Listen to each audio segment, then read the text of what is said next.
বড় বৌমা, ও বড় বৌমা। হ্যাঁ মা, আমাকে ডাকছেন? দেখো, ছোট বৌমার বাপের বাড়ি থেকে কত সুন্দর গিফট এসেছে। যেমন দাম সেমন সুন্দর। এটাকে বলে গিফট দেওয়া। তোমার বাপের বাড়ির লোক তো জানেই না কি করে গিফট দিতে হয়। একটা সস্তা দামে শাড়ি দিয়ে যায় আমাকে। কখনো এনেছো তোমার বাপের বাড়ি থেকে কোনো দামি শাড়ি? তোমার তো ধারণাই নেই এটা কত দাম হতে পারে।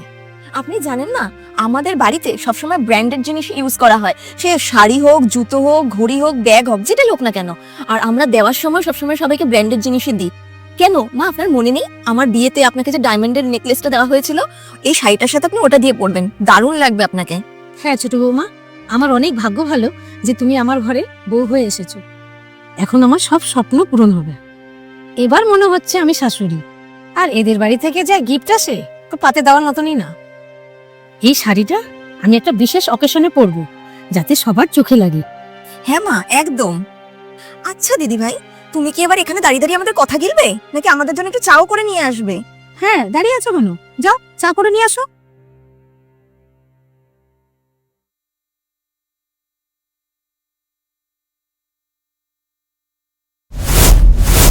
এ বাবা, মা আমি পরিষ্কার করে দিচ্ছি, দাঁড়ান। কোনো দরকার নেই, আমি নিজেই করে নিচ্ছি। ছোট বৌমা দেখো, শাড়িটা একবার ধুলাম কিরকম হয়ে গেল। আপনি না গেও ভূতই থাকবেন। আপনি কি এতটুকুও জানেন না যে এই ধরনের সিল্কের শাড়িগুলো ঘরে ধোয়া হয় না, এগুলোকে ড্রাই ক্লিন করানো হয়? আপনি জানবেনই বা কিভাবে? কারণ আপনি তো ওই বড় বৌমার বাড়ি থেকে আসা ওই সুতির যে শাড়ি, ওই শাড়ি পরারই যোগ্য। আপনি তো এরকম এত দামি সিল্কের শাড়ি কখনো পরেননি। ব্যাস, অনেক হয়েছে সাথী, চুপ করো এবার। কি সব বলে যাচ্ছ তুমি মাকে? এই শাড়িটা তুমি মাকে দিয়েছিলে, এই ক্ষতিটা মায়ের হয়েছে, তোমার কিন্তু কিছু হয়নি। আর সবার তো সব ব্যাপারে নলেজ নাই থাকতে পারে, তাই বলে তুমি এইভাবে বড়দের সাথে কথা বলবে? এটা কোনো ধরন কথা বলার? মানলাম আমরা খুব সাধারণ জামা কাপড় পরি, কিন্তু তাই বলে এই না যে আমরা বড়দের সাথে খারাপভাবে কথা বলি। সেই জ্ঞানটুকু আমাদের আছে। শোনো, মায়ের দুই ছেলে না অনেক রোজগার করে, চাইলে এর থেকে অনেক দামি শাড়ি মাকে কিনে এনে দিতে পারে। আর তারা যদি জানতে পারে না তুমি মায়ের সাথে এই শাড়ি নিয়ে এমন বাজে ব্যবহার করেছো, তাহলে কিন্তু খুব খারাপ হয়ে যাবে।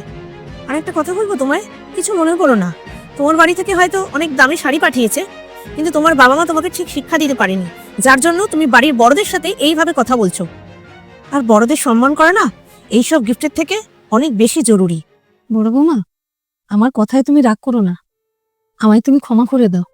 আসলে আমি শিক্ষা দীক্ষার চাইতে এই দামি দামি উপহারগুলোতে গুরুত্ব দিয়ে ফেলেছিলাম। আমি ভুলে গেছিলাম যে টাকা পয়সার চাইতেও সম্মানটা অনেক মূল্যবান।